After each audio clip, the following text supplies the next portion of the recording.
Hello everyone, সবাই ভালো আছেন নি? আজকে আমি একটা ছোটো মোটো একটা ব্লগ শেয়ার করবো। দেখুন আমার চেহারার কী অবস্থা, আসলে তার রোদে চেহারার এই অবস্থা হয়ে গেছে। তো আপনারা জানেন যে কয়েক মাস আগে আমার বিয়ে হয়েছে।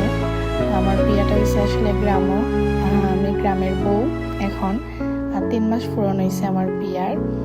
তো আমি গ্রামও কীভাবে কী করতেছি না করতেছি সব কিছু আপনার সাথে শেয়ার করবো। আসলে আমি শহর থেকে গ্রামে আইছি, শহরে এক পরিবেশে বড় হয়েছি আর গ্রামে আরেক পরিবেশ পাইছি। এটা আমার লাগে মানে এতটা সহজ না, কারণ শহরে আমি ঘুম থেকে উঠতাম 12টার সময়, এখন আমার ঘুম থেকে উঠে লাগে 6টার সময়।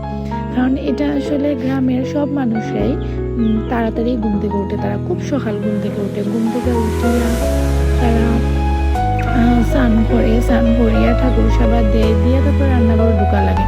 আর বউরার ক্ষেত্রে তো পুরাই আলাদা। বউরার তো স্নান করাই লাগবে, ঘুম থেকে উঠিয়া যত সকালে উঠো স্নান করিয়া তারপরে ঠাকুর ঘরে যাইতে হইব, ঠাকুর পূজা দিতে হইব, তারপরে ঘরের বাদ বাকি কাজ। তো আমার শ্বশুরবাড়ি আসলে গৃহস্থ ঘরের প্রথম ভিডিওতে আপনারা কিছু দান টান দেখতে পারছেন। তো তারা আসলে দান খাটিয়া লইয়া আইছেন। তো এই দানগুলা শুকানিয়র প্রথমে সিদ্ধ দেওয়া হয়েছে। দান সিদ্ধ দেওয়ার ভিডিও আমি আমার ফেসবুকে আপলোড করছি। তো দান সিদ্ধ দেওয়া হয়েছে, সিদ্ধ দিয়ে তারপরে শুকানি হয়েছে, শুকানির পরে এই দান ভাঙাইয়া তারপরে চাল। তো আমিও সকাল সকাল ঘুম থেকে উঠে গেছি, উঠিয়া স্নান টান করছি, স্নান করিয়া পূজা দেওয়া দিয়েছি। তো আমার শ্বশুরবাড়ির প্রচুর ফুল গাছ, তো যার কারণে অন্য কোনো জায়গা থেকে ফুল আনা লাগে না, কারণ টাউনও আমরা ফুলই পাই না পূজা দিতে গেলে, হঠাৎ মিলে।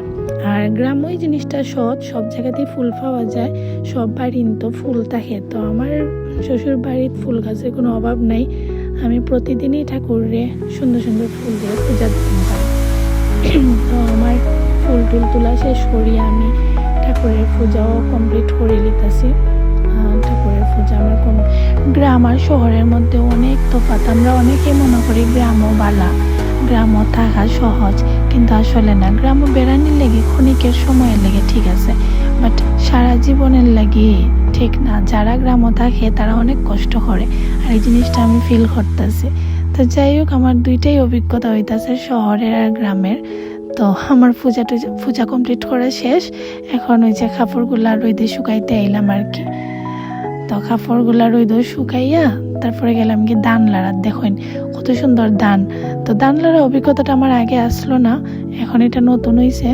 তো আমার দান সিদ্ধ দিছে আমার বড় যা আর ভাসুর, আর আমি তাদের সাথে একটু হেল্প করলাম আর কি, মাঝে মধ্যে একটু হেল্প করছি। দান লাগতেও কিন্তু কষ্ট আছে, ওই যে পায়ের মধ্যে খুসা খুসা হইয়া লাগে না নি, আর যে দুঃখ পাওয়া যায়।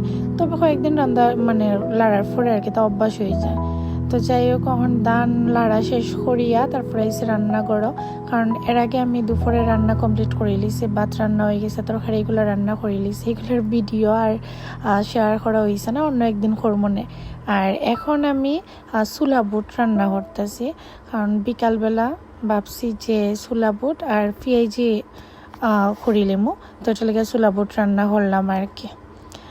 তো এটা হচ্ছে বিকালের নাস্তা। একটু চা খাইতেও মন চাইছে, তারপরে দুধ চা বানাই একটু চা খাইলাম।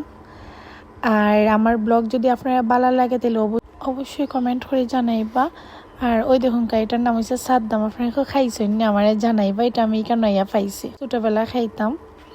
আজকে এই পর্যন্তই, সবাই আমার লেগে আশীর্বাদ করবা, আর সবাই সুস্থ থাকবা, ভালো থাকবা, টাটা।